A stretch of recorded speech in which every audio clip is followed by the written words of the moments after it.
Major John Douglas, 5 février 2021. J'ai eu comme un imprévu durant mon entraînement. Un imprévu qui a duré plus d'un mois.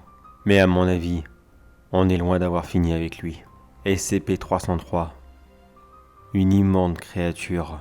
Bien que comme beaucoup de témoins je ne l'ai pas vu directement, je ne sais pas par quelle raison je serais capable de la décrire dans ses moindres détails.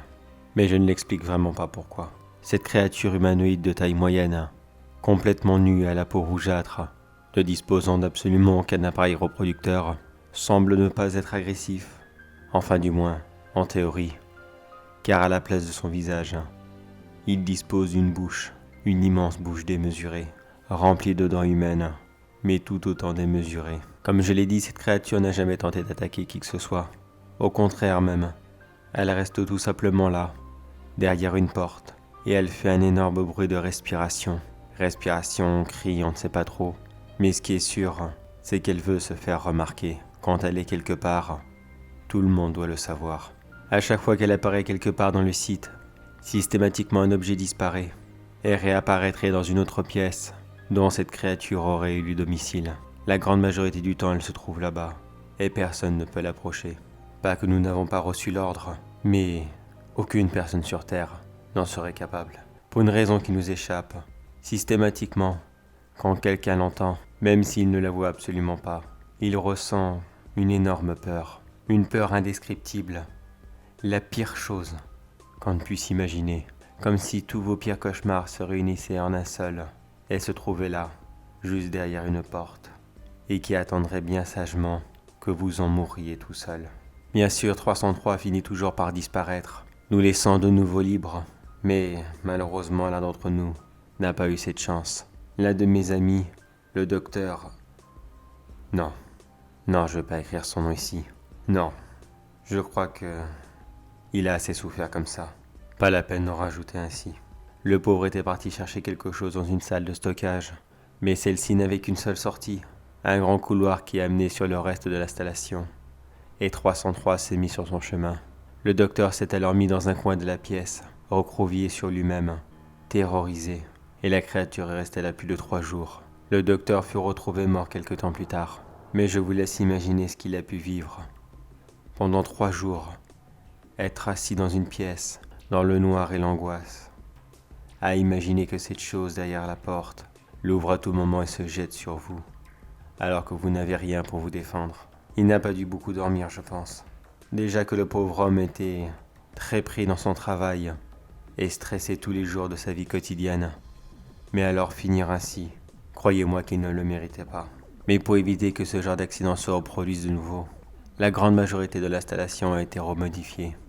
Car malheureusement, 303 se téléporte ici et là, et il est impossible pour nous de le confiner. Enfin du moins, de le confiner efficacement. On va dire que l'intégralité de l'installation sera sa cellule. Mais quasiment toutes les pièces ont été repensées.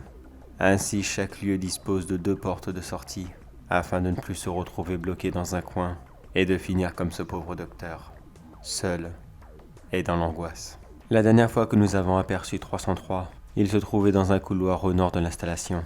C'était le moment ou jamais d'essayer de mettre ses capacités à faire peur à l'action. Plusieurs classes D ont été dépêchées sur place, escortées par moi-même et mon équipe, et bien sûr les scientifiques qui étudiaient 303. Quand nous avons commencé à l'entendre, croyez-moi qu'aucun d'entre nous ne faisait le fier. Moi-même j'ai ressenti une peur, mais je ne pouvais pas la décrire. Oui, j'avais peur de quelque chose. Mais quoi? Je n'avais aucune idée de ce qu'il pouvait faire.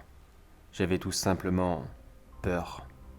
Si je devrais la décrire, avez-vous déjà eu peur d'un son que vous ne connaissiez pas? La peur de l'inconnu, c'est à peu près ça, mais en pire. Nous avons commencé l'expérience avec un classe D de sexe masculin. Il n'avait qu'une seule chose à faire, avancer dans le couloir et ouvrir la porte. Celle-ci où 303 se trouvait juste derrière. Bien sûr, il a refusé.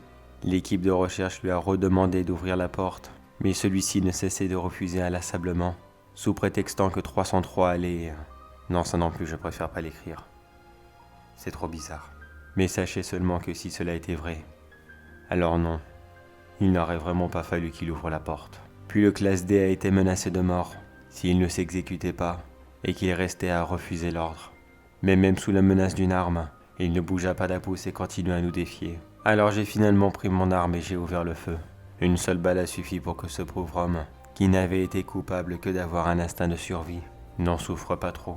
Un deuxième classe D avança. Celle-ci était une femme. Le but du jeu était de voir si le sexe avait une importance dans la peur. Mais visiblement cela ne faisait aucune différence, car elle aussi refusa d'ouvrir la porte à plusieurs reprises. Même sous la menace de mort, ce deuxième classe D ne l'ouvra pas.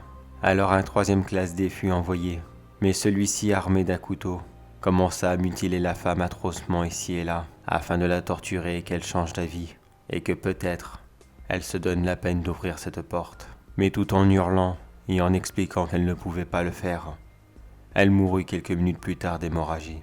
Et le troisième classe D, bien sûr lui non plus n'ouvra pas la porte, même avec une arme afin d'essayer de se rassurer. Il dit qu'il préférait se donner la mort lui-même plutôt que de l'ouvrir. Je dois même dire que j'avais bien cru qu'il allait le faire, mais finalement non.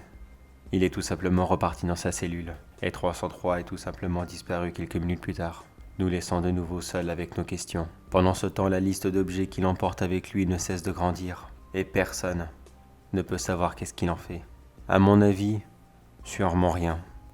Ça doit être une collection personnelle, ou une autre bêtise dans le genre. Quoi qu'il en soit, je n'ai vraiment plus envie de le croiser, car croyez-moi qu'un seul contact avec lui suffit pour vous marquer à vie. Maintenant je vais aller me reposer, en espérant que la créature de demain ne soit pas aussi horrible que ça. Major John Douglas, terminé.